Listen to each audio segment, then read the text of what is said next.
Hello guys. आज हम देखेंगे कि इलेक्ट्रिकल टेस्टर वर्क कैसे करता है और इसका यूज़ हम कहाँ पर करते हैं। जैसा कि हम सभी जानते हैं कि एक इलेक्ट्रीशियन का सबसे इम्पोर्टेंट टूल इलेक्ट्रिकल टेस्टर होता है और इसका वर्किंग किस तरह से है ये आज हम इस वीडियो में जानेंगे।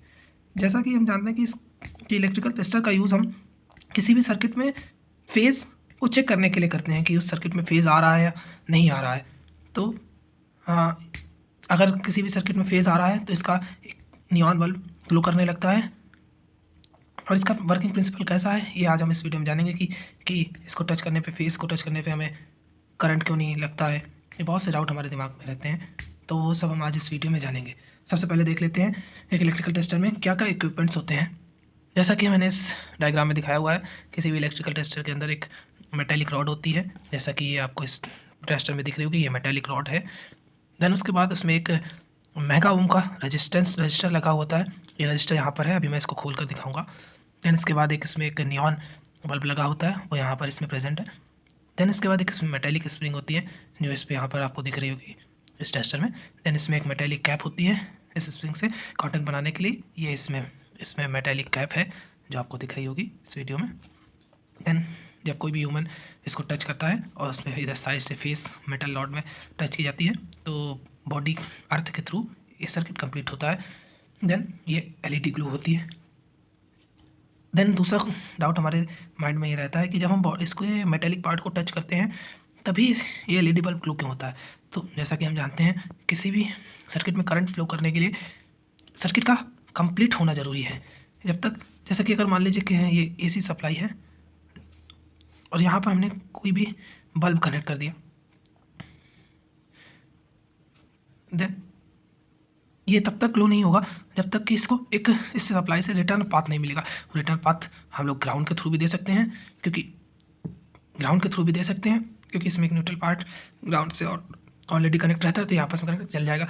जब तक हम इसको एक ग्राउंड नहीं देंगे सर्किट कंप्लीट नहीं होगा, एक क्लोज लूप नहीं बनेगा, तब तक कोई भी सर्किट कंप्लीट नहीं होता, तब तक करंट फ्लो नहीं होता है। तो जब कोई भी ह्यूमन बॉडी इस मेटेलिक पार्ट को टच करती है और ह्यूमन के थ्रू वो ग्राउंड होकर सर्किट कंप्लीट होता है, तभी ये नियॉन बल्ब ग्लो होता है।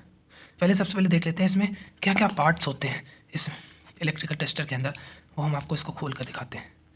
जैसा कि हमने इस डायग्राम में दिखाया है वही पार्ट होते हैं। ये इसकी मेटेलिक कैप है, देन ये इसका होल्डिंग के लिए मेटेलिक पार्ट है, देन ये इसकी स्प्रिंग है, देन इसके अंदर से ये देखिए नियॉन बल्ब, देन ये mega ohm resistor. This is a important component of electrical tester.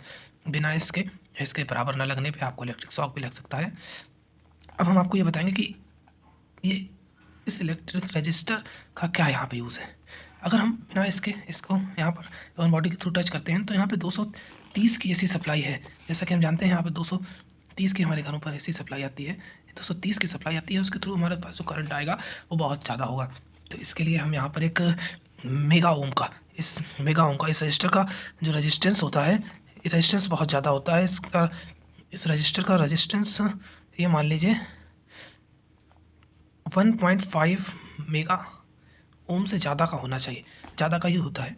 इसके थ्रू हमारे पास इसके थ्रू जो फिर करंट आती है हमारे ह्यूमन बॉडी तक, वो माइक्रो एम्पियर में आती है, जो कि हमारी ह्यूमन बॉडी को उसका पता भी नहीं लगता है, लेकिन उस नियॉन बल्ब को जलाने के लिए वो पर्याप्त होती है। इसके थ्रू ये बल्ब जो है वो जलने लगता है। और बहुत से डाउट है, जैसा कि हम बहुत से लोगों का डाउट रहता है कि जो टेस्टर रहता है वो डीसी पर वर्क करता है या नहीं वर्क करता है। तो इसका आंसर है कि इलेक्ट्रिकल टेस्टर डीसी पर वर्क नहीं करता है, क्योंकि जब हम इसको पीछे से ह्यूमन बॉडी के थ्रू उसकी मेटेलिक कैप को टच करते हैं तो वो ग्राउंड होती है, और ग्राउंड होती है तो जब एसी सप्लाई होती है तो उसमें जो फेज़ और न्यूट्रल होता है वो न्यूट्रल तो ग्राउंड होता है, लेकिन जब डीसी सप्लाई में जाते हैं तो वहाँ पर जो नेगेटिव टर्मिनल होता है वो ग्राउंड नहीं होता है, जिसके थ्रू जब हम ह्यूमन बॉडी उसको टच करते हैं तो वो तो ग्राउंड होती है, लेकिन नेगेटिव जो सप्लाई होती है डीसी में वो ग्राउंड नहीं होती। इसके वजह से सर्किट हमारा कंप्लीट नहीं हो पाता है और इलेक्ट्रिकल टेस्टर हमारा वर्क नहीं कर पाता है।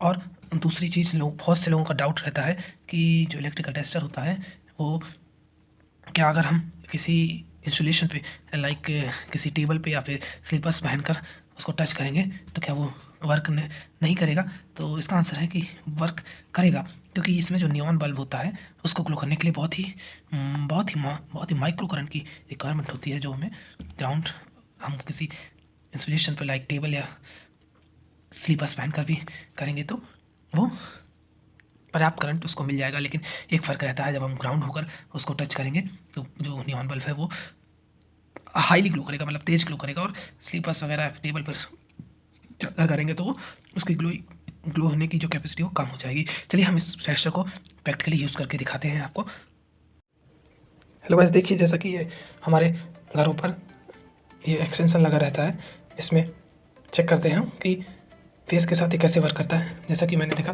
ये फेस सप्लाई है हमारी, स्विच ऑन किया, अभी कोई भी एलईडी बल्ब ग्लो नहीं कर रहा है इसका नियॉन बल्ब।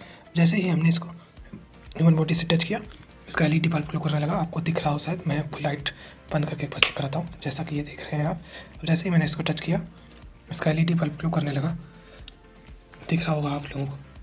अब हम जैसे इसको न्यूट्रल पे लगाएंगे तो न्यूट्रल के साथ ये वर्क नहीं करता, क्योंकि यहाँ पे कोई भी फेस डिफरेंस नहीं है। न्यूट्रल भी ग्राउंड है और हम भी ग्राउंड पे ही खड़े हैं। दूसरी चीज़, अब मैं आपको दिखाऊंगा कि जब मैं इसको इंसुलेशन के साथ खड़े होकर, मतलब स्लीपर्स पहन कर खड़े होकर टच कर रहा हूँ तो ये ग्लो कर रहा है, पर इतना ब्राइट ग्लो नहीं कर रहा। मैं ग्राउंड के साथ खड़ा हो जाऊँगा तब इसको दिखाऊंगा। देखिए मैं ग्राउंड के साथ हूँ, अब इसकी ग्लोइंग कैपेसिटी बढ़ी गया। अब देखिए इसकी ग्लोइंग कैपेसिटी कुछ हद तक बढ़ गई है, जैसा कि आपको समझ में आ रहा होगा। जब मैं ग्राउंड से स्लीपर्स पे आऊँगा तो इसकी ग्लोइंग कैपेसिटी थोड़ी सी कम हो जाएगी। ये आपको वीडियो में शायद क्लियर ना हो रहा हो, पर आप जब ट्राई करेंगे तो आपको समझ में आएगा। Thank you guys, please like, subscribe and share my channel.